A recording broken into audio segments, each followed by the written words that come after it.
all, welcome to our channel. Where to know? In this video, we will see how to upgrade the firmware of SiWG917, which is a Wi-Fi chipset from Silicon Labs. So, there are several methods of upgrading the firmware of SiWG917. Actually, there are two types of firmwares. One is the M4 firmware and the other one is the NWP firmware. Okay, M4 is the application firmware and NWP firmware is the wireless firmware. Okay, so we have talked about SiWG917 in our videos. You can refer to our videos regarding the M4 and NWP. In our old videos, it was referred as TA firmware. So that TA is now actually made NWP. Okay, please note that change. Now, if you see this particular document is AN1431 application note from Silicon Labs, and it is talking about how to upgrade the firmware of SiWG917 using the UART. Okay, now before proceeding with the upgrading of firmware, we will see how to connect and where to get the firmware, and then we'll proceed on discussing or showing about how to upgrade it. Okay, so we plug in the radio board, the SiWG917 radio board, onto this SIMB4002A, which is a wireless pro kit mainboard from Silicon Labs. Okay, so this is available across the distributors, and we plug in our SiWG917 to this particular radio board. Okay, and to this particular radio board connectors that are present on the wireless pro kit mainboard. Now, the pins of this particular radio board will extend to some of the peripherals on the main board, and also some of the pins will be extended to the breakout headers which are present on the other side. So to this particular breakout headers, if you open the schematic by going to the tech doc section, and if you open the schematic, F8 and F9 are the pins which are to be used for downloading the firmware to SiWG917 using the UART. Okay, these two are the pins. Okay, so now we will see how to connect them, and then we will dump the firmware. So here we see a main board.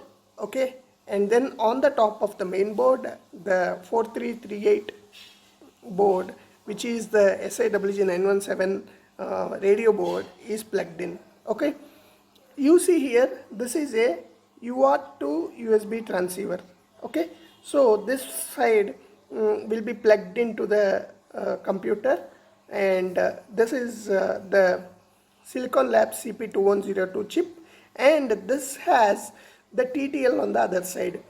So if we see here, the TXD from this particular USB to TTL is connected to the F8, right? F8 pin, and the RXD is connected to the F9 pin, and this yellow one is the ground. Okay, we connected here. So this is how the connectivity is made. It just enables the UART connectivity, and this is what is also mentioned in the document which we have shown. Okay, now let's plug in the this particular USB to TTL to the laptop and start upgrading the firmware.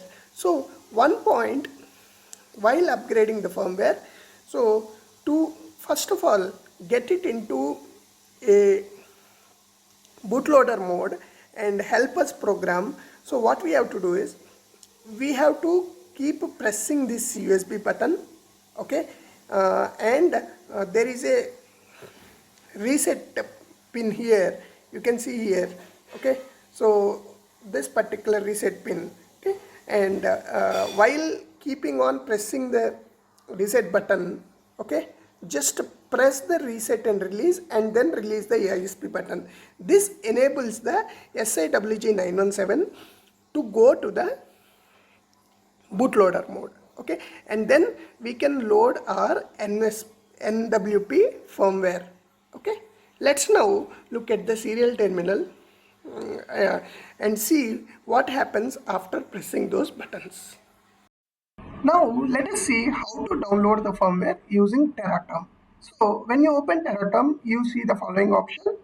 Now click serial because serial is what we want to use, and in serial we have two options. One is J-Link CDC UART port, and the second one is Scilab's USB to UART converter. So we are using USB to UART converter. This J-Link port is nothing but the main board port.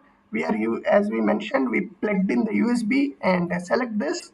Okay, now click OK, and after that is done, go to the setup, go to serial port and select 115200. Now click OK. Now after doing this on the board, first keep pressing the ISP button which is on the radio board, and then press while keeping on pressing the ISP button, press the reset button and just release the reset button and then release ISP button.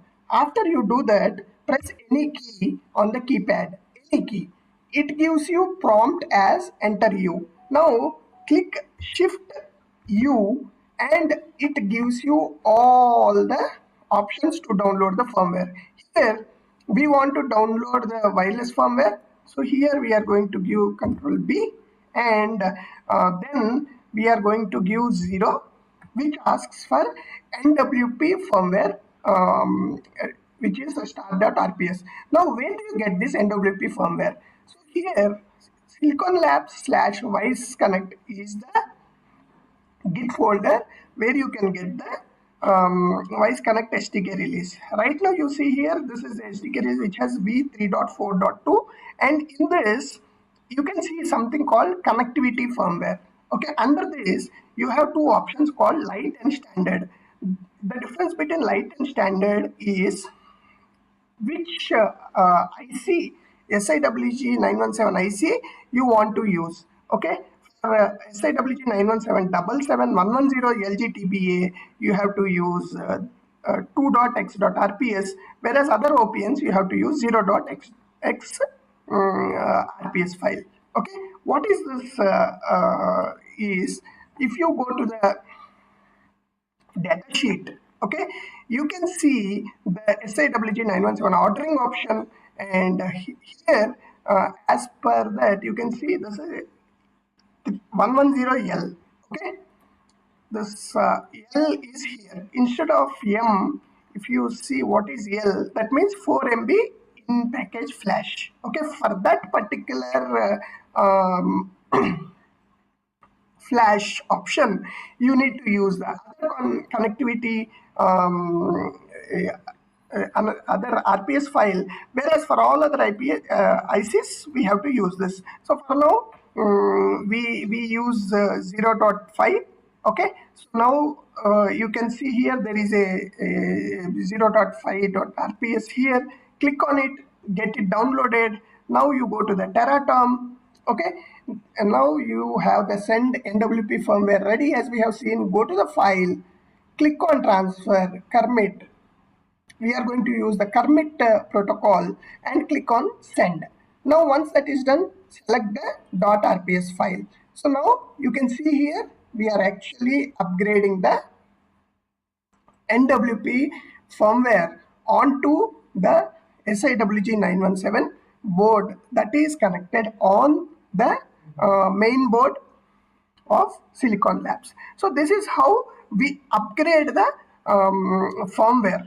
Okay, so as we see this particular document, as we have shown, this is for downloading the NWP firmware. If you want to download the M4 application, there is also an option given. You have to first press 4 and then 1 to burn the firmware. Okay, once it starts as shown in this document, once the upgrade is successful, give 1.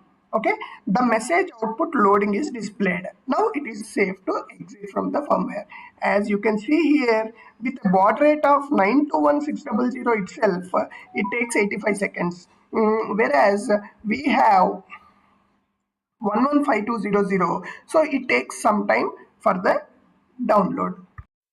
So we selected 115200 as baud rate, and you can see here how much time it took, around 15 minutes. So once this is done, okay, it is said safe upgrade is in progress. Okay, so let it happen. So once this is done, you can see here safe upgrade is in progress, upgradation successful, and enter next command. And immediately when it asks for enter next command, if you press 1, it says loading, or if you wait for a few seconds rather than pressing 1, it automatically gives loading. Now you can close the Terraterm. Okay, the NWP firmware upgrade is done. Okay, so you see here, it is now safe to exit from Terraterm, and you can see if you use a baud rate of 921600, it will be 85 seconds. Otherwise it takes 15 minutes, as we have seen in our case. Okay, so this is how we do the NWP firmware upgrade in SiWG917 chip. So the instructions are very clear in the application note AN1431 of which is the application note from Silicon Labs. You can follow and use the UART to upgrade the firmware. So as we talked, you need a main board of SiWG917 radio board. You need one radio board, and we need USB to UART converter, and we want to convert the USB to UART, connect the USB to UART to our main board, and you need a Terraterm, and simple your NWP firmware upgrade is done. And we have talked about the location from where you can get these updates, and Silicon Labs Voice Connect is the place, and under connectivity firmware you can find the firmware. Hope we gave a detailed view of how the upgrade can be done. Please post if you have any questions